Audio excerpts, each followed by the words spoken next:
Language development includes many facets of communication as our children learn and grow. I'm Tina Rinka, and in this video, I will discuss some of these facets and steps that we can take to improve the communication skills that our children are learning. Boys Town National Research Hospital states that there are 4 E's of auditory skills development that we can do at home to help build a good oral foundation. The first of these is ensuring a good listening environment. If your child needs hearing aids or other devices, ensure that these are in working condition and that the environment is conducive to clear auditory reception. For children that have good hearing, one should avoid busy background noise as much as possible. The second E of auditory skills is to explore your child's interest. Look for occasions to encourage your child to listen as they are learning. The third E is to expand. We can expand our children's listening skills by interacting with them. Rather than asking them to repeat themselves, which can be difficult for children when they're learning to speak, discover what they're saying by making suggestions, asking questions, or showing an interest when responding. Describe their vocal patterns to help them learn to make sentences.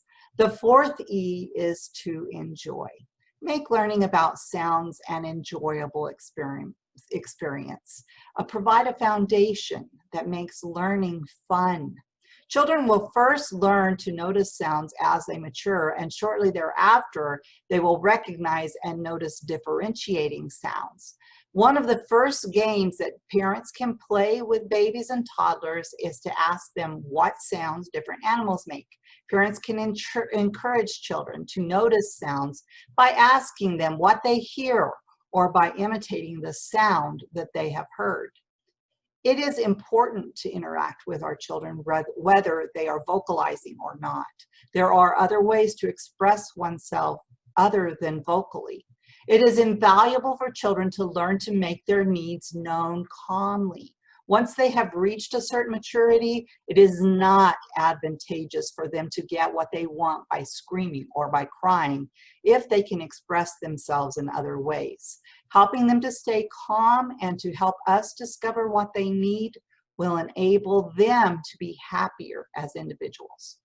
As we learn to determine our children's needs, we should also be working to help them to understand and respond to our request. It is invaluable to them when we teach them to follow simple directions, such as to put something away or to pick something up. This is teaching them valuable communication skills and comprehension. According to Priscilla Dunstan, who is an Australian mother and the founder of the Dunstan Baby Language, infants can articulate their desires very early. She states that infants have sound reflexes that communicate their needs. An observant mother can tune into these reflexes and learn to interpret her infant's requirements. According to Priscilla, infants have 5 sound reflexes that express their need for sustenance, sleep, burping, gas relief, and general discomfort. There are many processes that take place before babies' first words. As babies learn to interact, they are developing skills to communicate vocally. By the time they reach 3 months, many babies will smile when they see you, begin to coo, become quiet, or smile in response to your voice. They will appear to distinguish their mother's voice at this age. Once babies have finished their 6th month, we can expect them to gurgle as they play with us or as they entertain themselves. By this age, they will make several different sounds and they will begin babbling. They will develop the ability to communicate satisfaction or dissatisfaction using their voice. We will notice that they focus their eyes in the direction of noises. They will also react to the pitch of our voices. Children of this age are beginning to realize when toys make noise, and then they will respond. They will also respond to music. By the time babies reach the end of their 12th month, they are mimicking vocal noises. They are saying a few words at this point. Many babies of this age will say, uh-oh. To their mother's chagrin, they will generally say dada first, but by this age, they may be saying mama as well. They will be recognizing basic directions and will respond, and they will understand words for many ordinary objects. When babies reach 12 months, they will begin to see they will move to see where a noise is coming from.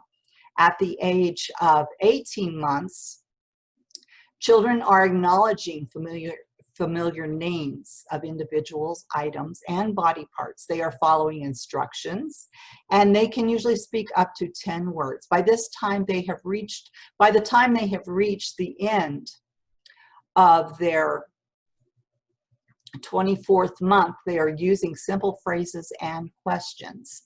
They are also understanding simple questions and are generally speaking 50 words or more.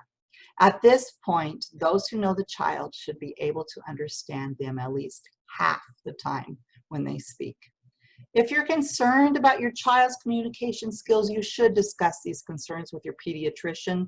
Numerous issues can cause language development delays.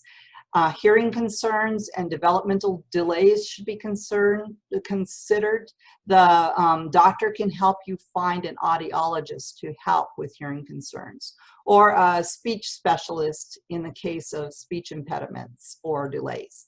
To ensure that your children have every possible advantage in communication, carry on ongoing conversations with them, sing with them, encouraging them to mimic hand gestures and sounds, help them to learn to count, and encourage them when they speak. Imitate them when they produce vocal sounds. Using baby talk can be a part of the learning process, but also keep in mind that you are modeling the groundwork for your child's vocal capabilities. The use of organized grammar will help children to learn to communicate more effectively. So during their second year, children begin to use sentences that contain 2 words to express themselves. As they approach the age of about 2.5, they begin to use sentences that contain 3 words and to use a more correct syntax. At this age, they will also begin to use pronouns. Children start to use short sentences as they progress to the age of 3. These sentences usually contain 3 or 4 words, as well as a more precise syntax. When children reach the ages between 3 and 3.5, they start to use more complicated sentences. And at this point, one can understand most of what a child might say. And as they begin to advance to the age of 3.5 to 4.5, they begin to use irregular verbs and plural nouns. As adults, it is our responsibility to model the correct usage of grammar to help them continue to expand their grammar usage. However, we should keep in mind that if they're learning more than one language, they may experience a learning curve. When they pass the age of 4.5, they are learning to use description and modifiers. They're learning grammar structure and modifying their word usage to become more advanced. As with any other vocal concerns, if parents are concerned that their children are not advancing in their ability to use correct word order, they should also discuss this with their pediatrician. Thank you.